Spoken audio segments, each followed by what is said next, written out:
എനിക്കിപ്പോഴും ആ ദിവസം ഓർമ്മയുണ്ട്. ഒരു ട്രോഫി എൻ്റെ കയ്യിൽ കിട്ടിയ ദിവസം. സ്കൂളിലെ ജില്ലാതല പ്രസംഗ മത്സരത്തിൽ ജയിച്ചപ്പോഴായിരുന്നു അത്. എൻ്റെ കൈകളപ്പോൾ ചെറുതായിട്ട് വിറയ്ക്കുന്നുണ്ടായിരുന്നു. പക്ഷേ അതിൻ്റെ ഭാരം കൊണ്ടായിരുന്നില്ല. മറിച്ച് അതെൻ്റെ ചുമരിൽ വെച്ചൊരു അദൃശ്യമായ ഭാരം കൊണ്ടായിരുന്നു. ഒരു 4ാം ക്ലാസ് മുതലെങ്കിലും ഞാനായിരുന്നു സ്കൂളിലേക്ക് പ്രസംഗ മത്സരത്തിനൊക്കെ പങ്കെടുക്കുന്നൊരു കുട്ടി. എനിക്കത് ഇഷ്ടമായിരുന്നു, ആ ചലഞ്ച്, ആ ഒരു സംസാരത്തിൻ്റെ താളം. പക്ഷേ ഓരോ തവണയും പല മത്സരങ്ങൾക്ക് ജയിച്ചിട്ട് എൻ്റെ സീറ്റിലേക്ക് തിരികെ നടക്കുമ്പോൾ തലയ്ക്കുള്ളിൽ ഒരു ശബ്ദം മുഴങ്ങും. വളരെ തണുത്ത വ്യക്തമായൊരു ശബ്ദം. ഇവർക്കെന്തോ തെറ്റുപറ്റിയതാണ്. ആ ശബ്ദം എന്നോട് പറയും, ഇത് നിൻ്റെ കഴിവല്ല, ഇതൊരു തന്ത്രമാണ്. സംസാരിക്കാനുള്ള നിൻ്റെ ആ ഒരു കഴിവ് അതൊരു മുഖംമൂടിയാണ്. അതിൻ്റെ പിന്നിൽ ഒന്നുമില്ലാത്തൊരു ശൂന്യതയുണ്ട്. ഇപ്പോൾ അവർ ഒരു ചോദ്യം ചോദിക്കും, നിനക്ക് ഉത്തരം മുട്ടിപ്പോകുന്നൊരു ചോദ്യമായിരിക്കും.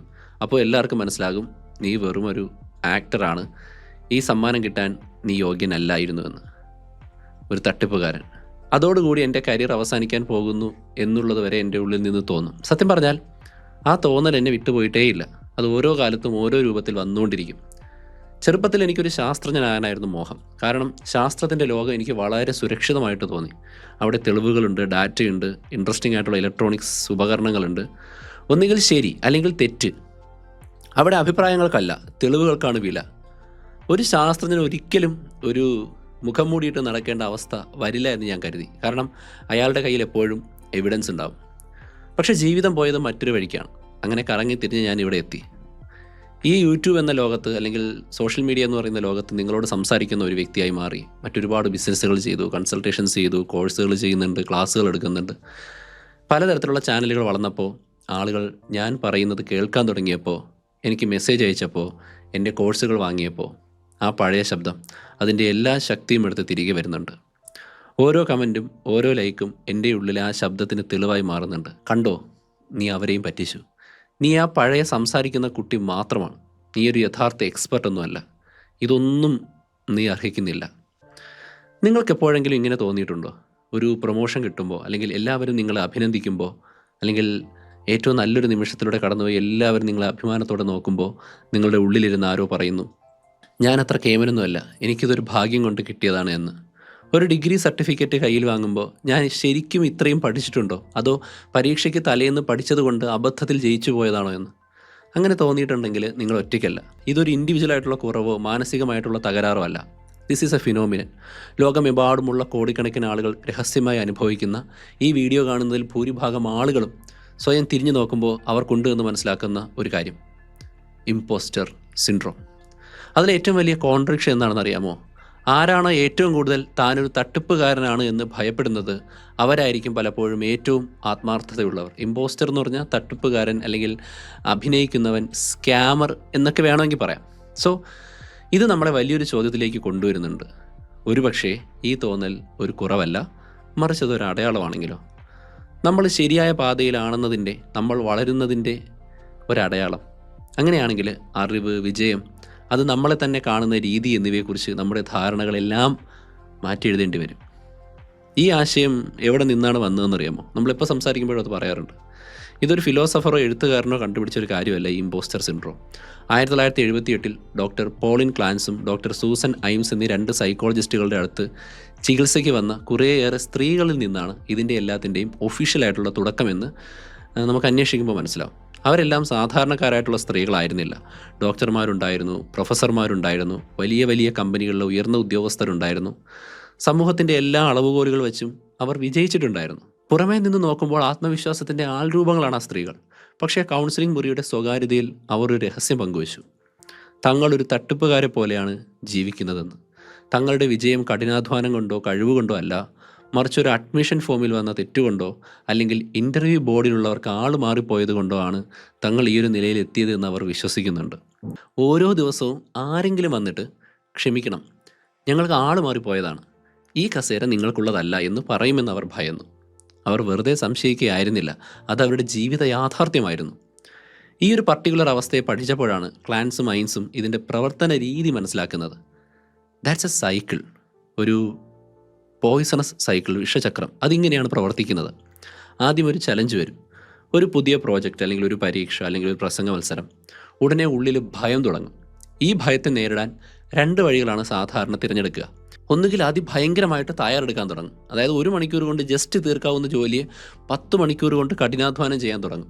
ഉറക്കവും ഭക്ഷണവും ഇല്ലാതെ ഒരു ചെറിയ തെറ്റ് പോലും വരാതിരിക്കാൻ അവർ അധ്വാനിക്കും. അല്ലെങ്കിൽ രണ്ടാമത്തേത് നേരെ വിപരീതം. ഭയം കാരണം ആ ജോലി ചെയ്യാൻ പറ്റാതെ ലാസ്റ്റ് മൊമെൻ്റ് വരെ നീട്ടിവെക്കും. എന്നിട്ട് തലേ ദിവസം ഉറക്കമിളച്ച് ടെൻഷൻ അടിച്ചൊരു യുദ്ധം ചെയ്യുന്നത് പോലെ അത് തീർക്കും. അടുത്ത ഘട്ടത്തിൽ വിജയം വരും. പരീക്ഷയിൽ നല്ല മാർക്ക് കിട്ടും, പ്രോജക്റ്റ് ചിലപ്പോൾ സൂപ്പർ ഹിറ്റാകും. പക്ഷേ ഇവിടെയാണ് ചതി ഒളിഞ്ഞിരിക്കുന്നത്. ആ വിജയം അത് നമുക്ക് ചിലപ്പോൾ സന്തോഷമായിരിക്കില്ല തരുന്നത്. കാരണം അവരതിനെ വ്യാഖ്യാനിക്കുന്നത് വേറൊരു രീതിയിലായിരിക്കും. ആ വ്യക്തികൾ ഒരുപാട് കഷ്ടപ്പെട്ടാണ് വിജയിച്ചതെങ്കിൽ ഉള്ളിലെ ശബ്ദം പറയും, കണ്ടോ നീ മറ്റുള്ളവരെക്കാൾ 10 ഇരട്ടി പണിയെടുത്തത് കൊണ്ടാണ് ജയിച്ചത്. നിനക്ക് ശരിക്കും കഴിവുണ്ടായിരുന്നെങ്കിൽ ഇത്ര കഷ്ടപ്പെടേണ്ട അവസ്ഥ വരില്ല. അതുകൊണ്ട് ഇത് നീ കണക്കാക്കണ്ട. ഇനി അവസാന നിമിഷം കഷ്ടപ്പെട്ടാണ് ജയിച്ചതെങ്കിലോ, ഇത് വെറും ലക്കാണ് കേട്ടോ. ഇത്തവണ തലനാരിഴയ്ക്ക് നീ രക്ഷപ്പെട്ടു, അടുത്ത തവണ ഈ ഭാഗ്യമുണ്ടായില്ല. ഇത് അവരുടെ ഉള്ളിൽ നിന്ന് വരുന്ന ഇന്നർ ടോക്കാണ്. 2 രീതിയുടെ റിസൾട്ട് ഒന്ന് തന്നെയാണ്. വിജയം എന്ന് പറയുന്നത് ആത്മവിശ്വാസം കൂട്ടുകയല്ല, പകരം തങ്ങളൊരു തട്ടിപ്പുകാരാണെന്നുള്ള തോന്നൽ, ഇമ്പോസ്റ്റേഴ്സ് ആണെന്നുള്ള തോന്നൽ ഒന്നുകൂടി ഉറപ്പിക്കപ്പെടുകയാണ്. അടുത്ത തവണ ഇതിലും വലിയ വെല്ലുവിളി വരുമ്പോൾ ഇതിലും വലിയ ഭയം ഉണ്ടാവാൻ തുടങ്ങും. കാരണം ഇപ്പോൾ നിലനിർത്താനൊരു വിജയത്തിൻ്റെ ഭാരം കൂടി അയാളുടെ ചുമരിലുണ്ട്. ഇതെൻ്റെ ജീവിതത്തിൽ സംഭവിച്ചിട്ടുണ്ട്. ഈ പ്രസംഗ മത്സരത്തിൽ ഞാൻ ജയിക്കുമ്പോൾ ഞാൻ നന്നായി സംസാരിച്ചു എന്നല്ല ഞാൻ ചിന്തിക്കുന്നത്. എൻ്റെ ശബ്ദവും അഭിനയവും ഞാൻ പഠിച്ചു വെച്ചിരുന്ന സെൻറ്റൻസുകൾ കസറിയതും കൊണ്ട് ഞാൻ ജഡ്ജസിനെ പറ്റിച്ചു എന്നൊക്കെ ചിലപ്പോൾ തോന്നാറുണ്ട്. സോ ഈ വിജയങ്ങളെല്ലാം ഉള്ളിൽ നിന്നല്ല, പുറത്തു നിന്ന് വന്ന ഭാഗ്യങ്ങളായിട്ട് കാണാൻ തുടങ്ങിയ ചില സന്ദർഭങ്ങൾ ഉണ്ടായിട്ടുണ്ട്. ലോകത്തിലെ ഇതിഹാസങ്ങൾ പോലും ഈ അവസ്ഥയിലൂടെ കടന്നുപോയിട്ടുണ്ട്. സാഹിത്യത്തിലെ അതികായയായ മായ ആഞ്ചലോ ഒരിക്കൽ പറഞ്ഞ കാര്യമുണ്ട്, ഞാൻ 11 പുസ്തകങ്ങൾ എഴുതി, പക്ഷേ ഓരോ പുസ്തകം പുറത്തിറങ്ങുമ്പോഴും ഞാൻ പേടിക്കും. അയ്യോ, ഇത്തവണ അവർ കണ്ടുപിടിക്കും, ഞാൻ എല്ലാവരെയും കളിപ്പിക്കുകയായിരുന്നുവെന്ന് അവർ മനസ്സിലാക്കും. ഇനി കേൾക്കുന്നത് നിങ്ങളെ ഞെട്ടിക്കും. അതായത് ആൽബർട്ട് ഐൻസ്റ്റീൻ, ലോകം കണ്ട ഏറ്റവും വലിയ പ്രതിഭ. അദ്ദേഹത്തിന് പോലും താനൊരു ഫോഴ്സ്ഫുള്ളായിട്ട് തട്ടിപ്പ് നടത്തിയ വ്യക്തിയാണെന്ന് തോന്നിയിട്ടുണ്ടത്രേ. തൻ്റെ കണ്ടുപിടുത്തങ്ങളെ ലോകം അതിൻ്റെ യഥാർത്ഥ വിലയേക്കാൾ വലുതായിട്ട് കണ്ട് അദ്ദേഹത്തെ ഏറ്റവും ബുദ്ധിമാനായ സയൻറ്റിസ്റ്റ് എന്നൊക്കെ പറഞ്ഞ് കൊണ്ടാടാൻ തുടങ്ങിയപ്പോൾ ഐൻസ്റ്റീൻ ഞെട്ടിപ്പോയി. അദ്ദേഹം പോലും താൻ അർഹിക്കുന്നതിലും വലിയ അംഗീകാരമാണ് തനിക്ക് കിട്ടിക്കൊണ്ടിരിക്കുന്നത് എന്ന് ചിന്തിച്ചിട്ടുണ്ട്. അപ്പോൾ കാര്യം വ്യക്തമാണ്. ഇത് നേട്ടങ്ങളുടെ കുറവ് കൊണ്ട് സംഭവിക്കുന്നതല്ല. ഇത് നമ്മുടെ തലച്ചോറിൻ്റെ ഉള്ളിൽ നടക്കുന്ന ഒരു കളിയാണ്. നമ്മളെ തന്നെ കാണുന്ന കണ്ണാടിയിലെ ഒരു പ്രോബ്ലം. അതെന്താണെന്ന് മനസ്സിലാക്കാൻ നമുക്ക് തലച്ചോറിൻ്റെ ചില വിചിത്രമായ പ്രവർത്തന രീതികളിലേക്ക് കടന്നു പോകണം. ഫസ്റ്റ് ഓഫ് ഓൾ, നമ്മുടെ തലച്ചോറ് ഒരു ക്യാമറയല്ല. അത് യഥാർത്ഥത്തെ അതേപടി പകർത്തുകയല്ല ചെയ്യുന്നത്. That's an editor. വരുന്ന വിവരങ്ങളെ അതിൻ്റെ ഇഷ്ടത്തിനനുസരിച്ച് മുറിച്ചും മാറ്റിയുമൊക്കെ ഒരു കഥയുണ്ടാക്കുകയാണ് അത് ചെയ്യുന്നത്. ആ കഥ നമ്മളെ അതിജീവിക്കാൻ സഹായിക്കുക എന്ന രീതിയിലാണ് പ്രവർത്തിക്കുക, അല്ലാതെ സത്യം പറയുക എന്നുള്ളതല്ല. ഇമ്പോസ്റ്റർ സിൻഡ്രോം എന്ന ഈ കഥയ്ക്ക് ശക്തി കൊടുക്കുന്ന ചില സ്ഥിരം എഡിറ്റിംഗ് രീതികൾ നമ്മുടെ തലച്ചോറിനുണ്ട് എന്ന് കണ്ടെത്തിയിട്ടുണ്ട്. അതിലൊന്നാണ് ഡണ്ണിങ് ക്രൂഗർ എഫക്റ്റ്. വളരെ ലളിതമായിട്ട് പറഞ്ഞാൽ, ഒരു വിഷയത്തെക്കുറിച്ച് ഒന്നും അറിയാത്തവർക്ക് അവർക്കെല്ലാം അറിയാമെന്ന് തോന്നും. അവരുടെ ആ ഒരു ഇഗ്നോറൻസ്, അറിവില്ലായ്മ, അവർക്ക് എത്രമാത്രം അറിവില്ല എന്ന് മനസ്സിലാക്കുന്നതിൽ നിന്നും അവരെ തടയുന്നു. ഇതിനെ തമാശയ്ക്ക് മൗണ്ട് ഓഫ് സ്റ്റുപ്പിഡിറ്റി എന്ന് പറയും, അല്ലെങ്കിൽ മണ്ടൻ മലയുടെ മുകൾ എന്ന് പറയാം. പക്ഷേ ഇതിന് നേരെ വിപരീതമായൊരു വശമുണ്ട്. അതാണ് നമ്മളെ ബാധിക്കുന്നത്. പൊതുവെ ഒരു വിഷയത്തെക്കുറിച്ച് നമ്മൾ കൂടുതൽ പഠിക്കും തോറും നമുക്ക് എത്രമാത്രം കാര്യങ്ങൾ അറിയില്ല എന്നതിനെക്കുറിച്ച് നമുക്ക് ബോധ്യം വരും. അറിവിൻ്റെ മഹാസമുദ്രത്തിന് മുന്നിൽ താനൊരു ചെറിയ തുള്ളി മാത്രമാണെന്നുള്ള തിരിച്ചറിവുണ്ടാവും. അപ്പോൾ ആത്മവിശ്വാസം കുറയും. ഇതിനെയാണ് നമ്മൾ വാല്യൂ ഓഫ് ഡിസ്പെയർ അഥവാ നിരാശയുടെ താഴ്വര എന്ന് വിളിക്കുന്നത്. യഥാർത്ഥ വിദഗ്ധർ പലപ്പോഴും ഈ താഴ്വരയിലാണ് ഇരിക്കുന്നത്. കാരണം അവർക്ക് മാത്രമേ ഈ വിഷയത്തിൻ്റെ ആഴവും പരപ്പും ശരിക്കും മനസ്സിലാവുന്നുള്ളൂ. അതുകൊണ്ട് നിങ്ങൾക്കൊന്നും അറിയില്ല എന്ന് തോന്നുന്നുണ്ട് എങ്കിൽ അതിനർത്ഥം ഒരുപക്ഷെ നിങ്ങൾ ആ വിഷയത്തെക്കുറിച്ച് ശരിക്കും പഠിച്ചു തുടങ്ങിയിരിക്കുന്നു എന്നതാണ്. രണ്ടാമത്തെ എഡിറ്റിംഗ് രീതിയാണ് ആട്രിബ്യൂഷൻ തിയറി. ഇത് നമ്മുടെ തലച്ചോറ് നടത്തുന്ന ഒരുതരം തരംതിരിവാണ്. നമ്മൾ വിജയിക്കുമ്പോൾ അതിൻ്റെ കാരണങ്ങൾ നമ്മൾ പുറത്തേക്ക് കൊടുക്കും. സോ അതൊരു ഭാഗ്യമായിരുന്നു, ചോദ്യങ്ങൾ എളുപ്പമായിരുന്നു, അവർക്ക് എന്നോട് പ്രത്യേക ഇഷ്ടം തോന്നി. സോ വിജയം നമുക്ക് പുറത്തു നിന്ന് ആരോ തന്നൊരു ഔദാര്യം പോലെ അങ്ങനെ തോന്നും. പക്ഷേ നമ്മൾ പരാജയപ്പെടുമ്പോഴോ അതിൻ്റെ എല്ലാ കാരണങ്ങളും നമ്മൾ നമ്മുടെ ഉള്ളിലേക്ക് എടുക്കും. അതെൻ്റെ തെറ്റാണ്, എനിക്ക് കഴിവില്ലാത്തത് കൊണ്ടാണ്, ഞാൻ ഒന്നിനും കൊള്ളാത്തവനാണ്.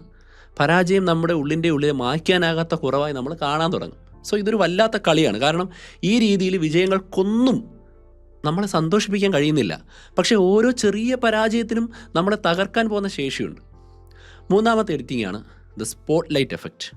നമ്മൾ എവിടെ പോയാലും എന്ത് ചെയ്താലും നമ്മുടെ മുകളിൽ ഒരു വലിയ സ്പോട്ട് ലൈറ്റ് കത്തി നിൽക്കുന്നുണ്ട് എന്നും ലോകം മുഴുവൻ നമ്മളെ തന്നെ സൂക്ഷിച്ച് നോക്കിക്കൊണ്ടിരിക്കുകയാണ് എന്നുമുള്ള തോന്നൽ.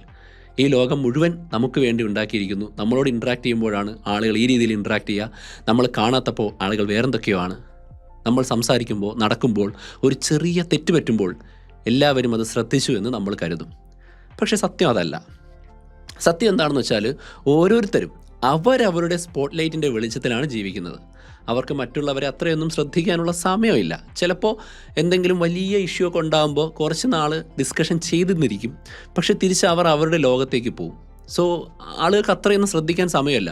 ഞാനിത് എപ്പോഴും അനുഭവിക്കുന്ന ഒരു കാര്യമാണ്. ഒരു വീഡിയോയ്ക്ക് 1000 നല്ല കമൻറ്റ് വന്നാലും എൻ്റെ മനസ്സ് ഉടക്കി നിൽക്കുന്നത് ആ ഒരു നെഗറ്റീവ് കമൻറ്റിലായിരിക്കും. സോ എൻ്റെ കോഴ്സിന് ഒരുപാട് പേര് പോസിറ്റീവ് റിവ്യൂസും ലൈഫിൽ ചേഞ്ച് ഉണ്ടായി എന്ന് പറയുമ്പോഴും ഒരു വ്യക്തി വന്നിട്ട് കോഴ്സ് ശരിയായില്ല, റീഫണ്ട് വേണമെന്ന് പറയുമ്പോൾ സ്പോട്ടിൽ എനിക്ക് വിഷമം തോന്നും. പക്ഷേ ആ പുള്ളിയോട് സംസാരിച്ചപ്പോഴാണ് പുള്ളിക്ക് അത് എങ്ങനെ കൺസ്യൂം ചെയ്യണമെന്ന് മനസ്സിലാവുന്നത്. സോ എപ്പോഴും നെഗറ്റീവ് ഒരാൾ പറഞ്ഞാൽ അയാൾ പറഞ്ഞതാണ് സത്യമെന്നും മറ്റുള്ളവർ 1000 പേര് പറഞ്ഞാലും അതവർ സത്യം പറയാൻ മടിക്കുന്നതാണ് എന്നുമാണ് ചിലപ്പോൾ ചിന്തിക്കുക. അപ്പോൾ നോക്കൂ, അറിവ് കൂടുന്തോറും ആത്മവിശ്വാസം കുറയ്ക്കുന്ന, വിജയങ്ങളെ തള്ളിക്കളയുന്ന, പരാജയങ്ങളെ പെരുപ്പിച്ച് കാണിക്കുന്ന, എല്ലാവരും നമ്മളെ തന്നെ ശ്രദ്ധിക്കുന്നു എന്ന് വിശ്വസിപ്പിക്കുന്ന ഒരു തലച്ചോറാണ് എനിക്കും നിങ്ങൾക്കും. ഇതിൽ കൂടുതൽ എന്ത് വേണം? നമ്മളൊരു തട്ടിപ്പുകാരനാണ്, സ്കാമറാണെന്ന് തോന്നാൻ. ഇനിയാണ് ഇതിൽ ഏറ്റവും വലിയ ട്വിസ്റ്റ് ഇരിക്കുന്നത്. നമ്മൾ ഈ വിഷയത്തെ നോക്കിക്കാണുന്ന രീതി തന്നെ തെറ്റാണെന്നാണ് എനിക്ക് തോന്നുന്നത്. ഇതാണ് ഇമ്പോസ്റ്റർ സിൻഡ്രോമത്തിൻ്റെ കോർ എന്ന് പറയുന്നത്.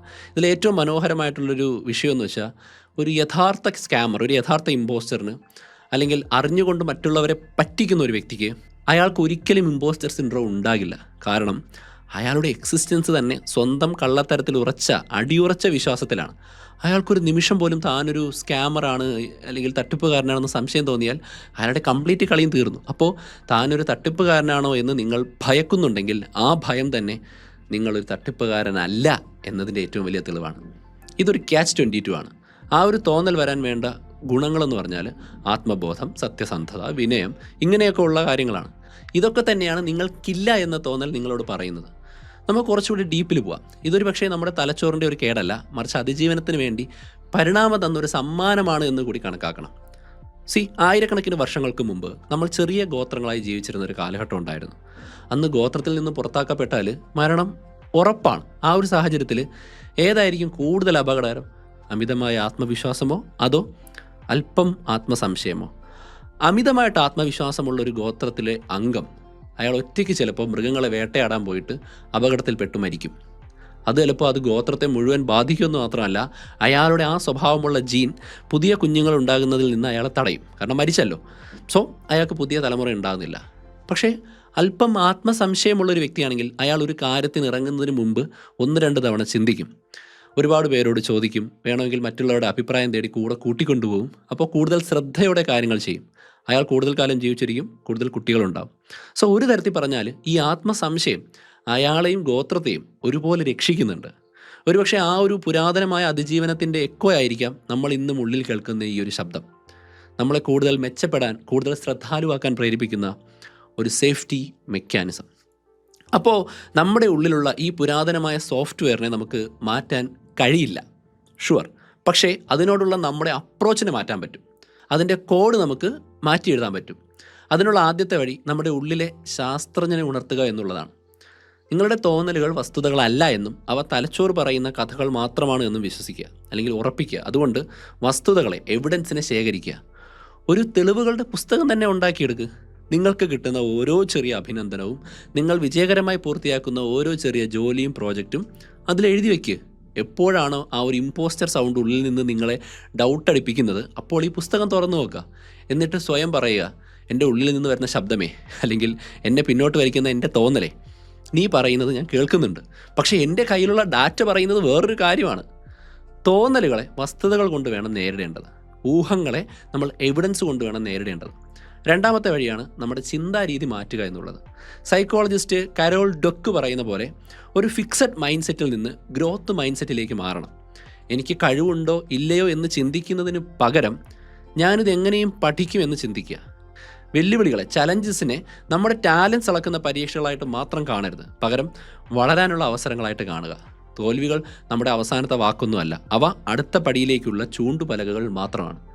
ഏറ്റവും പ്രധാനപ്പെട്ട വഴി ഈ ഒരു വിഷയത്തെക്കുറിച്ച് സംസാരിക്കുക എന്നുള്ളതാണ്.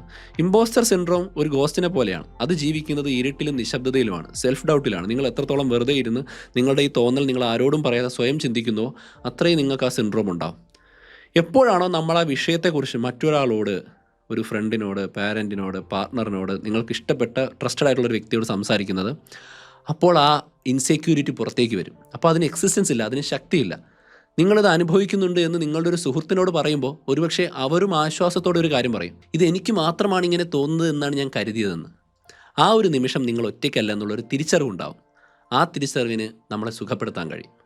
സോ നമ്മൾ സ്റ്റാർട്ട് ചെയ്തത് ഒരു കോൺട്രഡിക്ടറി സ്റ്റേറ്റ്മെൻറ്റിൽ നിന്നാണ്. പക്ഷേ ഒരു വിരോധാഭാസത്തിൽ നിന്ന് ഇതിൻ്റെ അവസാനത്തെ ഉത്തരം നമ്മൾ എത്തിച്ചേർന്നിരിക്കുന്നത് അതിലും വലുതായിട്ടാണ്. ഒരുപക്ഷെ നമ്മളെല്ലാവരും ഒരു തരത്തിൽ ഇമ്പോസ്റ്റർമാരാണ്. ഒന്ന് ആലോചിച്ച് നോക്കൂ, ഈ പ്രപഞ്ചത്തിൽ കോടിക്കണക്കിന് വർഷങ്ങളുടെ ചരിത്രത്തിൽ നമ്മൾ വെറും ഒരു മിന്നാമിനിങ്ങിൻ്റെ നുറുങ്ങുവെട്ടം മാത്രമാണ്. നമ്മൾ ജനിച്ചു വീണത് ഒന്നും അറിയാതെയാണ്. നമ്മൾ പഠിച്ച ഓരോ വാക്കും, നേടിയ ഓരോ കഴിവും നമ്മൾ ആയിത്തീർന്നതാണ്. നമ്മളൊരു പൂർത്തിയായ ശില്പമല്ല, നമ്മൾ കൊത്തിക്കൊണ്ടിരിക്കുന്ന ഒരു ശില്പമാണ്. അതുകൊണ്ട് ഒരുപക്ഷെ നമ്മുടെ ലക്ഷ്യം ഈ ഇമ്പോസ്റ്റർ എന്ന തോന്നലിനെ പൂർണ്ണമായും ഇല്ലാതാക്കുക എന്നതായിരിക്കരുത്. ഒരുപക്ഷെ അതൊരിക്കലും സാധ്യമല്ല. പകരം നമുക്ക് പൂർണ്ണമായി യോഗ്യതയില്ലെന്ന് തോന്നുന്ന റോളുകളിലേക്ക് കാലെടുത്ത് വയ്ക്കാൻ ധൈര്യം കാണിക്കുക.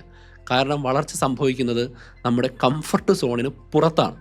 പഠനത്തിൻ്റെ ഭാഗമായി ഉണ്ടാകുന്ന അസ്വസ്ഥതയെയും സംശയങ്ങളെയും അക്സെപ്റ്റ് ചെയ്യുക. കാരണം അത് നമ്മൾ മുന്നോട്ട് പോകുന്നു എന്നതിൻ്റെ സിമ്പലാണ്. നമ്മുടെ കഴിവിൻ്റെ അതിർവരമ്പുകളെ ഒരു മതിലായിട്ടല്ല, പുതിയ ലോകത്തേക്കുള്ളൊരു വാതിലായിട്ട് കാണുക. അപ്പോൾ ഇമ്പോസ്റ്റർ എന്ന തോന്നൽ നിങ്ങൾ അവിടെ ചേരാത്ത ആളാണെന്നതിൻ്റെ അടയാളമല്ല, അത് നിങ്ങൾ വളരാൻ ശ്രമിക്കുന്നു എന്നതിൻ്റെ അടയാളമാണ്.